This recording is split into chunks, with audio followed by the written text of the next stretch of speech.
and talk to you about my research subject, migratory birds.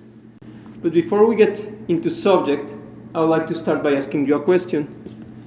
Who here would like to spend the winter on that tropical beach, particularly in that cabin on the hill? That'll be a nice location for winter, right? But what if you have to run all the way there to the tropics? And I don't mean walking or jogging, I mean running as fast as you can the whole way there. But that's not even the worst part. Wait, the worst part is that once you make it to that cabin, you realize there's a lot of other travelers who, like you, run all the way there and also want to stay there. And they won't listen to reason. So the only way is to fight for your right to stay on that cabin. And then you have to defend it for 7 months, and then you have to run all the way back here. So it's a pretty rough deal. That beach and that cabin may not seem that enticing after that. So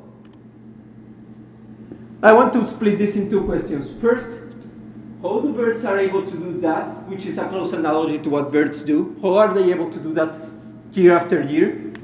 And the second part is, why are they doing that? First is, let's go to the first question. How do birds manage to do this? How do they manage to do this trip? They have a lot of amazing adaptations that I find fascinating. There's too many to fit into this talk, but I'll just tell you 3 main ones that I find very, very interesting. First one is their breathing efficiency. If we started to run as fast as we can, we'll soon find out we are out of breath. That's probably sort of on fault for not making as much exercise as we should. But other than that, we are hampered by our lungs, which are not that efficient. Of every breath you take, only about 80% of the oxygen you breathe is used. The rest just gets exhaled back without participating in any gas exchange. All the gas exchange that we realize occurs in the alveoli, at the end of the bronchi in the lungs. The birds have a completely different design to our lungs, which makes them way more efficient and I think way cool. Their lung, it's not so much like a root, like ours, it's more like a grill, like a radiator. And while in our lungs, the air comes in one way and goes out the same way, which makes them very inefficient. On birds, the air comes one way, goes inside the lung in one direction, and then comes out in this other bronchi. So that makes that makes the gas exchange extremely efficient. While we only take advantage of 80% of the oxygen, the birds make use of nearly 100% of all the oxygen they breathe. And that reflects on their lower need to breathe. Like even when they do way more extenuous exercise, at a resting pace, we breathe once for every 3 heartbeats. So your heart beats 3 times and then you take 1 breath. But birds only need to breathe once every 7.5 heartbeats. So their lungs are way, way more efficient than ours. And that allows them to travel vast distances without running out of breath so fast. Another adaptation that I find very interesting is that migration takes guts, a lot of guts. Why? Because before you start your trip, you have to fuel it somehow. And that fuel comes in the way of fat. Before migrating, a bird eats a lot of, it's a lot. It eats 2 to 3 times what he regularly eats or what he or she will regularly eat. Imagine eating 2 breakfasts, 2 dinners, 2 lunches for about a month. And not only eating them, because probably we can do that. No, it won't be healthy, but we could probably do it. But absorbing all the nutrients and transforming them into muscle and into fat. That's another way that birds are really efficient. Here you can see these charts. These are from a paper from Piersma. They are not mine. But I find it very interesting that you see this bird whose mass before start fueling was 140 grams. In just 4 weeks, it increments its mass by about 80 grams, which is almost 50% of its mass. It will be like me putting 30 kilos in just 3 weeks. And most of that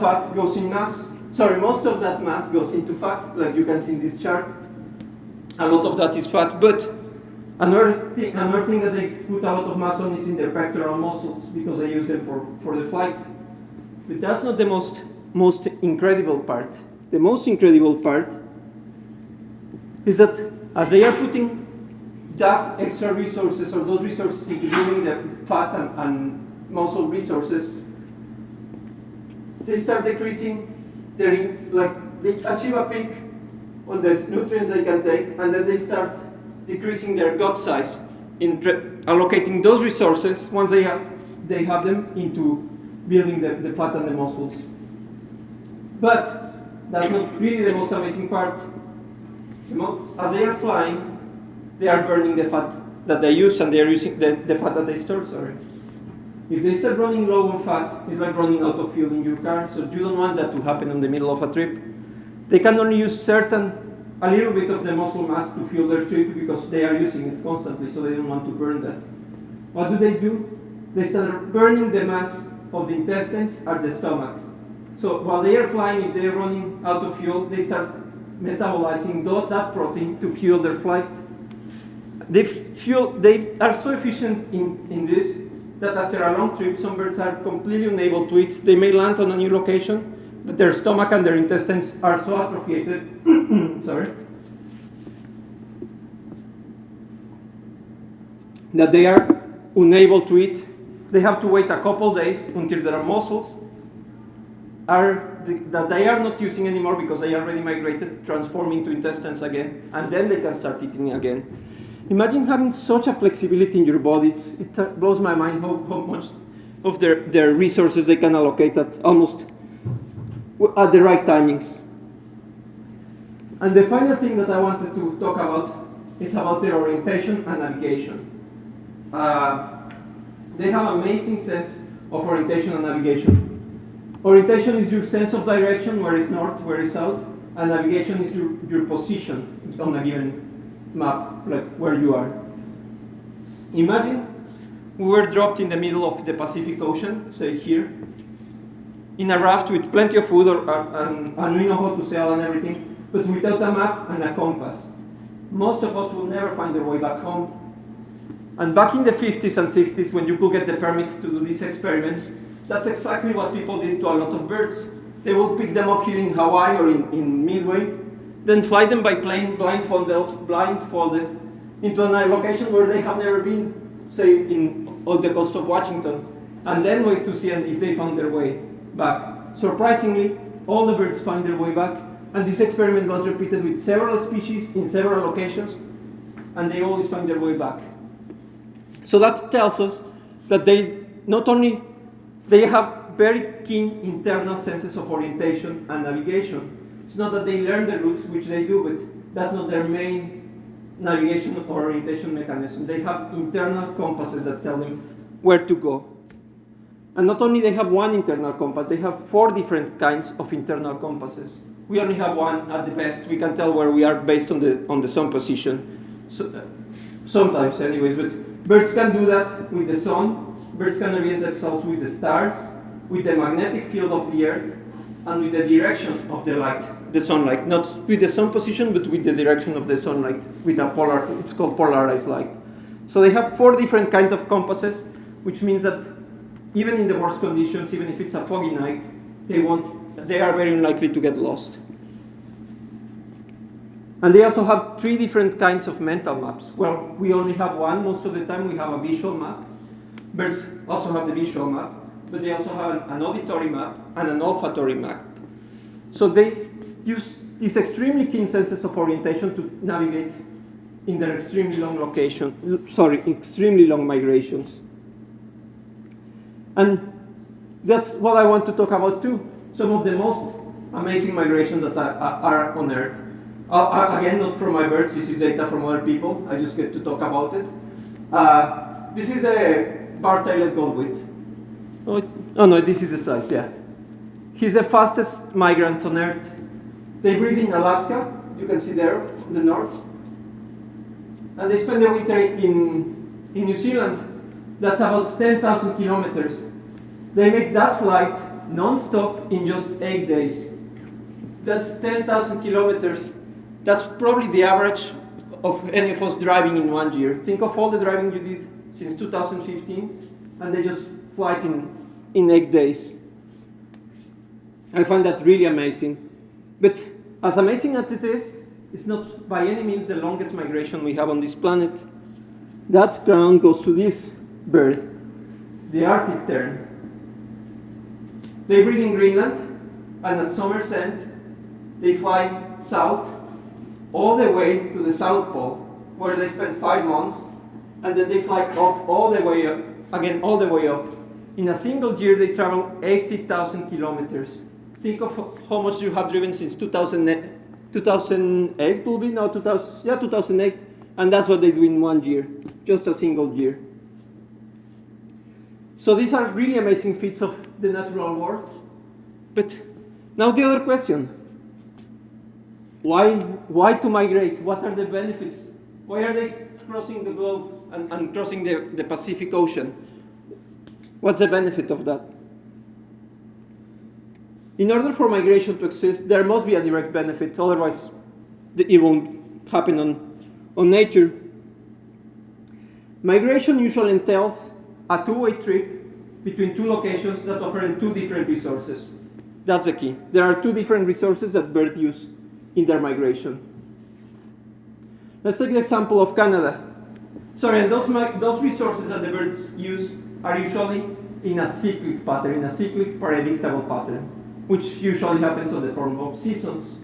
Take the example of Canada, which is a very seasonal climate. And as you know, as beautiful as the Canadian summer is, it has a lot of bugs. A lot of mosquitoes and other bugs that just come out in the summer. This provides a lot of food for thousands of birds. Canada's boreal forest has been justly called the bird nursery of the continent, because millions and millions of birds breed on the boreal forest in Canada.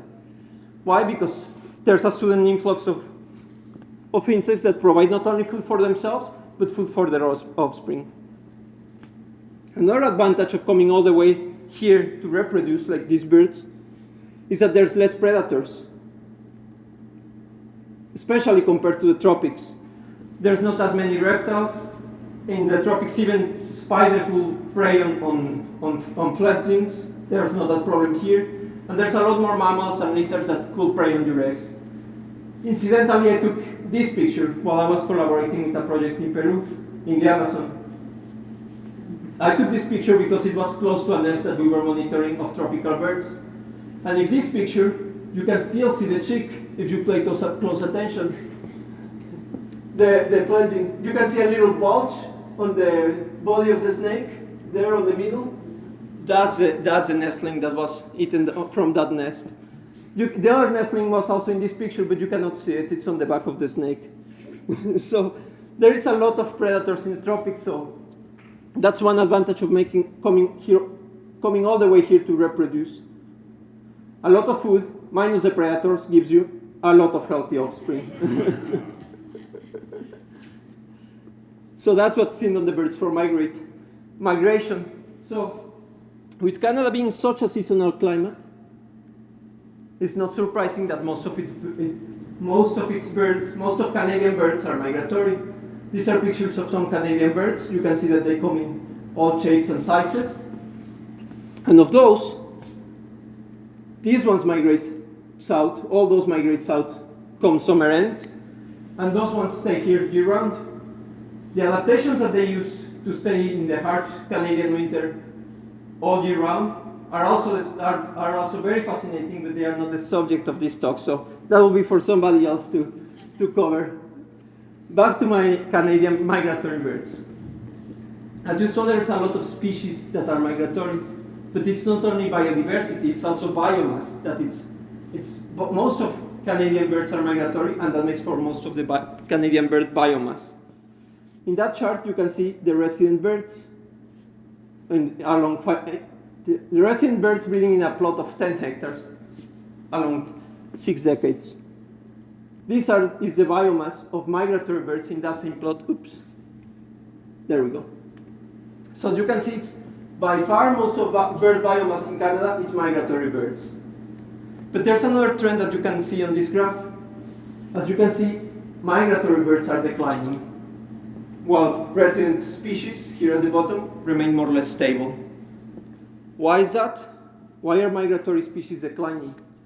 Well, to get to that question, we need to visualize and understand the migratory species in their full life cycle. There's a breeding grounds here in Canada, and at the summer ends, there's a fall migration, and then they go to the wintering grounds, somewhere south, where they will spend 7 months. And then after those 7 months, they come back. Mortality occurs in all stages of this cycle. They die during migration, at the wintering grounds, and during the breeding grounds. But here's the kicker. So far, most of the research on migratory birds has been done in the breeding grounds. There's still a lot of questions to answer about the ecology, the behavior, and the survival of birds in their wintering grounds. And that's where my research is focusing, on the wintering grounds. My research aims to answer some of those interrogations.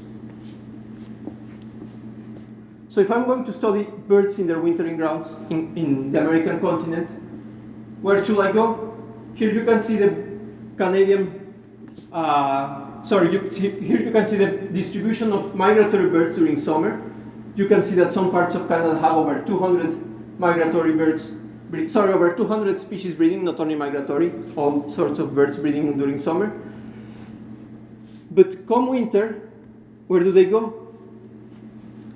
Here you can see the distribution of migratory birds during winter. You can see that most of them go to Mexico. Some of them go to Central America and Colombia and South America, but the bulk of them is in Mexico. Mexico has the highest biodiversity on migratory birds, but also has a long history of habitat degradation. In this map, you can see that some parts of Mexico like here, have less than 15% of their natural cover remaining. Some other parts are doing better in green, where they have close to all their natural cover still intact, but still, almost 13% of Mexico's surface is agriculture. How does this affect the survival and the wintering ecology of migratory birds? To my surprise, there's very little research done in this subject. Most of it has been done in shade-grown coffee plantation, which is really cool, but shade-grown coffee is only like 5% of the agricultural surface. Of this 13%, only about 5% of that is coffee. So it's a very little percentage of agriculture that's actually coffee in Mexico. The other 95%, there's really no work on how it affects their survival or their ecology. So that's where I'm going. First, my research aims to answer 3 questions related to this subject. How do birds use agriculture compared to natural habitats? Are they using it through the winter? Do they use it at all? They may not use it. Or are they just commuting through it? We'll see. My second question that I'm aiming to answer is, where do individuals wintering the different habitat in Mexico come from? Well, we know they come somewhere from North America, but is it from the States? Is it from Canada, Northern Canada, Southern Canada? We'll find out.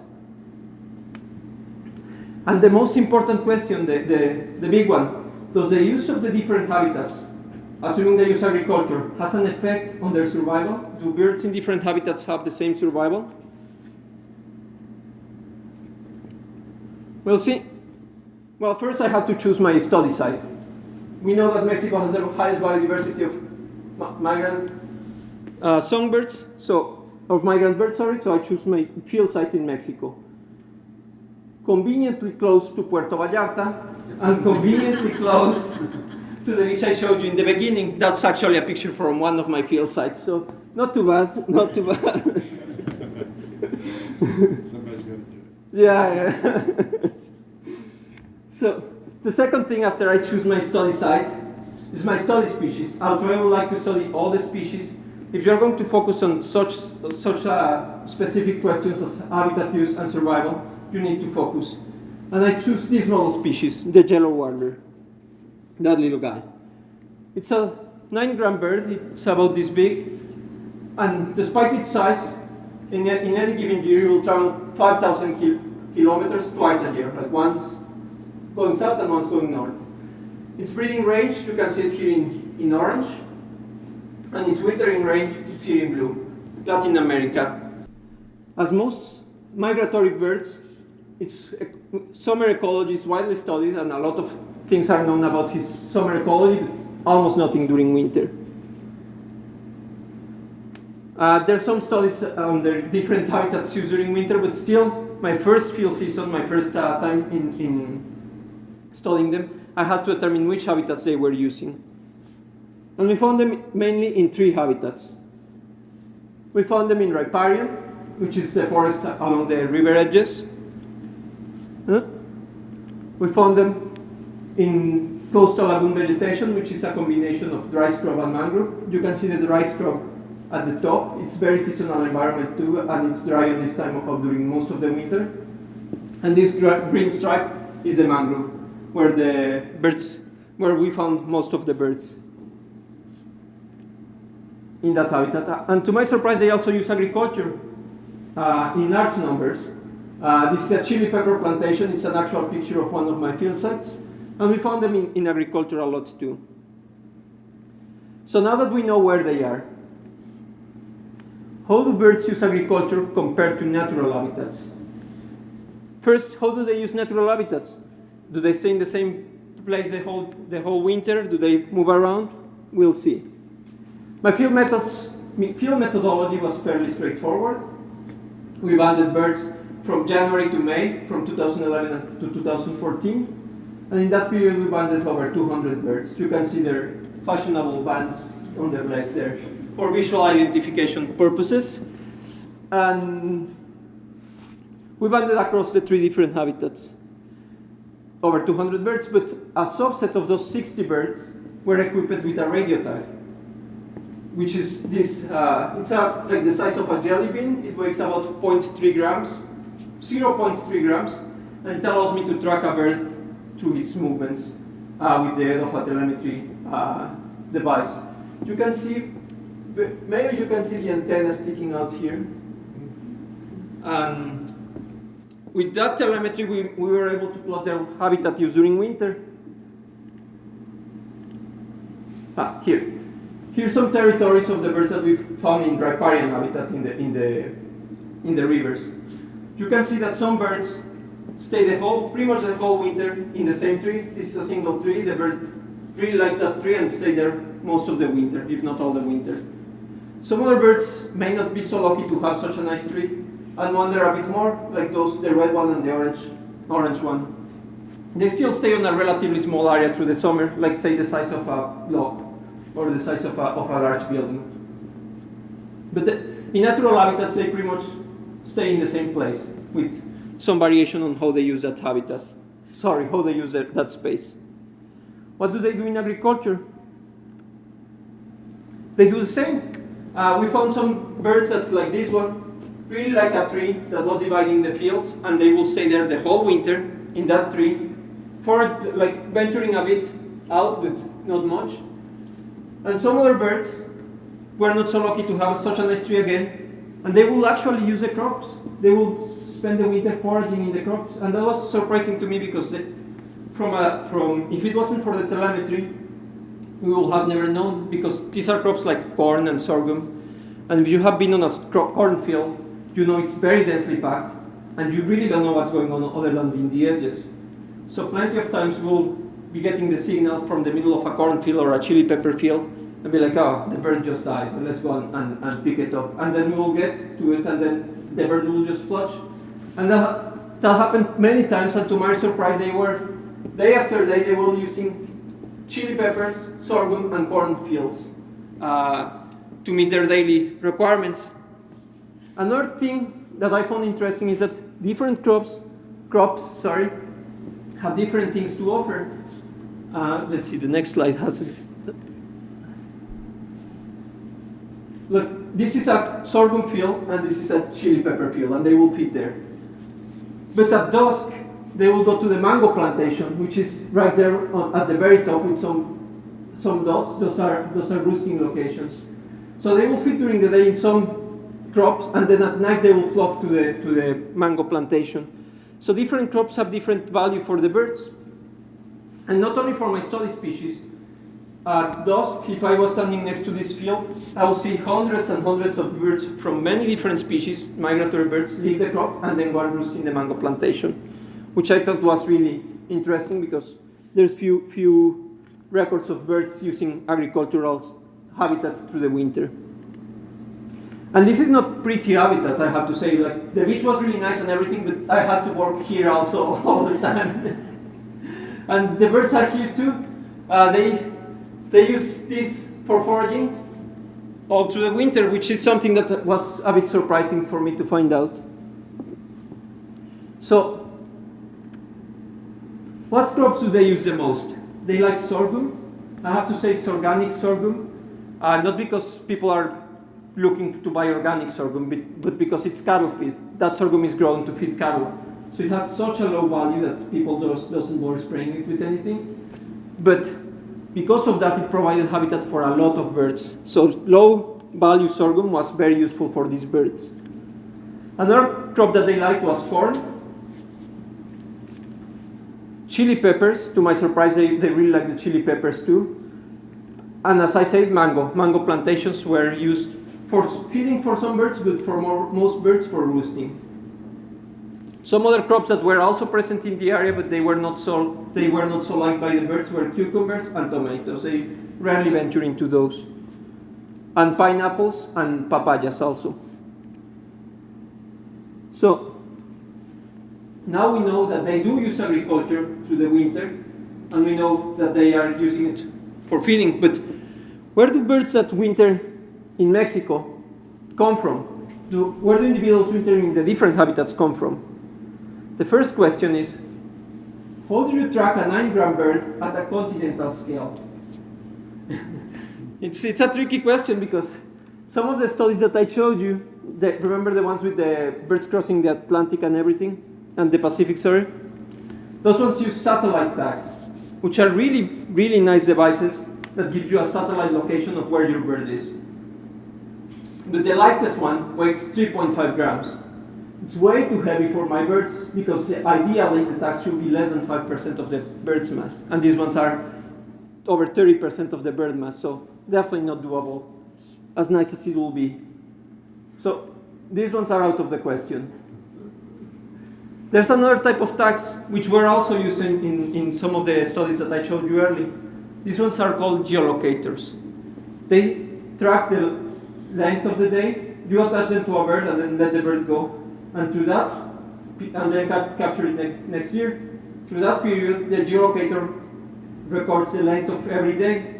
And by measuring, once you capture the bird, you measure how long the day was. You can more or less plot in which latitude it was that bird spent that time. These ones are lighter, they are way lighter. They are really nice, but they are at 0.45 grams, which is just at the boundary. It's 5% of my bird. Some birds are lighter, some birds are 7 grams, some are a bit heavier, but it's just at the boundary. But I didn't use them because I'm very interested in survival. And if this has a negative effect on their survival, then my results will be biased. So these ones were also out of the question for my birds because they are too small. So we had to use hydrogen isotopes. What are hydrogen isotopes? I'm going to make a small parenthesis and explain what are hydrogen isotopes. Well, we know hydrogen is present in the Earth's atmosphere, mostly in the form of water. There's regular hydrogen. Well, isotopes are like flavors. Let's think of isotopes as flavors. There's regular hydrogen, which is, let's call it vanilla flavor. It's a regular one. And there's deuterium. The regular hydrogen has 1 proton, and the deuterium has 1 proton and 1 neutron. It's a little bit different. Let's just call it strawberry to keep it in mind. So these two atoms of any of this hydrogen can combine with oxygen and then they form water, right? The water that has the water that is done with the regular hydrogen, the vanilla, is just regular water. While the water that has deuterium is called heavy water because it actually has more mass because it has 1 extra neutron. So most of the water evaporation in Earth occurs next to the equator because it has most of the solar radiation, right? When that water evaporates and forms a cloud, that cloud has both heavy water and regular water. But what happens as the cloud moves out, moves further north, like the clouds that we see today, at some point we're in the equator? Well, the heavy water, because it's heavier, rains first.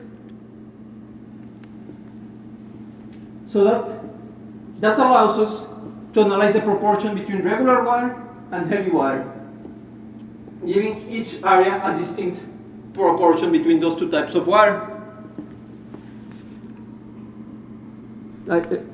I hope, is that clear? Yeah? All good? Okay, so what does this have to do with birds anyways? Well, birds grow their feathers at predictable times at the end of the summer. When they grow those feathers retain the isotopic signature of the place where they were grown. So if I capture a bird in Mexico, by analyzing the composition of the hydrogen in those feathers, I can determine where that feather was grown.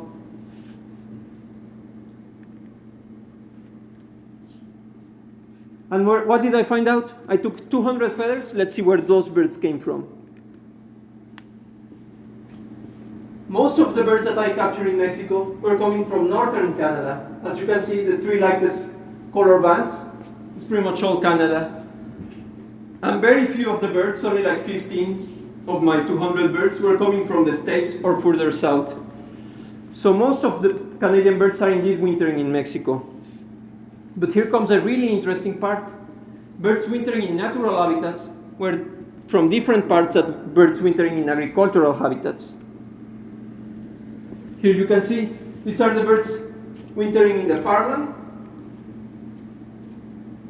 And you can see that most of the birds are from this region and some of the darker regions.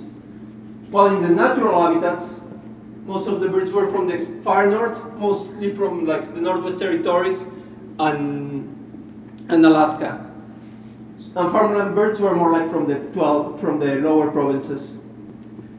So that was very interesting because if there was a negative effect on survival on farmland, you know which populations will be affected. So now the next question. Does the use of agricultural habitat has an effect on survival? To my surprise, it doesn't. They have a good survival in agricultural habitat here as they do in riparian. You can see that monthly survival, it's about 96% for adult males and about 94% for adult females. Sorry, I should explain this. These are adult males in dark blue and adult females in dark red and young males in light blue, sorry. And you can see that the worst habitat was the dry scrub mangrove.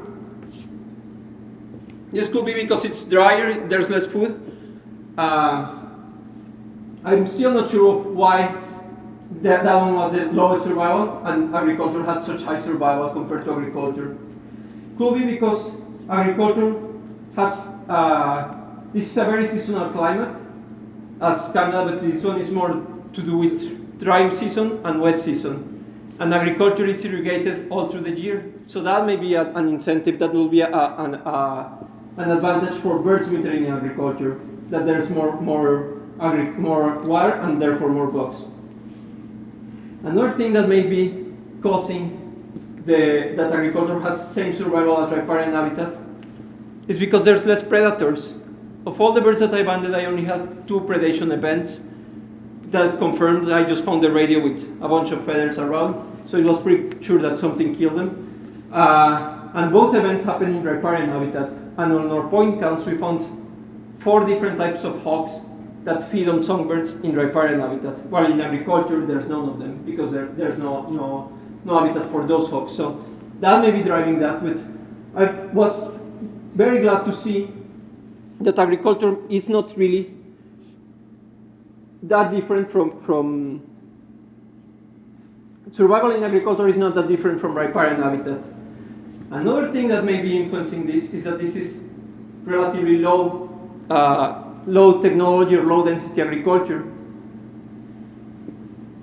So with that, knowing that survival is the same in natural habitats, we know a bit more about the wintering period, and we can assume that if the bird population, migratory birds population are declining, maybe most of the mortality is occurring during migration, not so much during the wintering grounds. But that will be the subject of a different research. I was very happy to find that agriculture had similar survival, because a previous speaker in this conference series CARP, found that agriculture in low intensity had similar value for biodiversity. It's different than survival. That is, there was an equal amount of species wintering in agricultural habitat, low yield agriculture, than in forest. Different types of species, but still similar numbers of species. But my study provides further support for this, because not only are they found there, they are also doing well. So I was very happy to see that this is shaping on that direction. And I'd like to finish by just saying a couple things that you can do to help the birds, because their populations are still declining. When you're buying products from Latin America, such as bananas or mangoes, choose organic when available. And if not, it's okay. They are not, as I mentioned, they still have value for migratory birds, but if you can eat organic, it's good for you and good for the birds. And same for some North American products, particularly corn. Try to avoid pineapple and alfalfa. Those are really of no use for the birds. I really stopped eating as much pineapple as I used to after I spent some time in pineapple plantations in Costa Rica, and they are really, really barren for birds. A lot of birds died on migration because of collision with buildings. That's actually a big problem. And if you can make your windows more visible, there's all sorts of help on how to do this on the internet, like with stickers, with some dazzling like dazzlers and stuff like that. And that will help to reduce collisions a lot. Also by turning off your lights when you are not using them in peak migration periods. And also, please keep your cats indoors. If you have any cats, cats really get a kick out of hunting birds. And it's debatable how many birds they kill, but they are thought to be a problem. And it doesn't hurt to keep cats indoors if you can, to help the birds. They are already having a hard time. And before I finish, I'd like to make a commercial, an ad. I'm also an amateur photographer, and this picture was featured on the NSERC Science Exposed contest. If you want, you can check it out online, Science Exposed, and you can vote for your favorite picture. If you like this talk, please vote for this one. If not, just vote for one of the other ones. They are also very good too. But if you have a chance, check it out, Science Exposed. There's a lot of cool projects and a lot of cool pictures. And with that, I'd like to also thank first the institutions that have made this research possible, from both Mexico and Canada: Simon Fraser, Center for Wildlife Ecology, Environment Canada, and CONACYT, which is the equivalent of NSERC in Mexico. And also, very importantly, I would like to thank the volunteers who helped me to do all the hard field work. And also, I should have included a picture of my advisor, but I should thank my advisor, David Green, who has been great support, and my wife, Anna Drake, who also has been a great support. But I didn't put pictures on the presentation, my mistake. With that, I'll be happy to take any questions.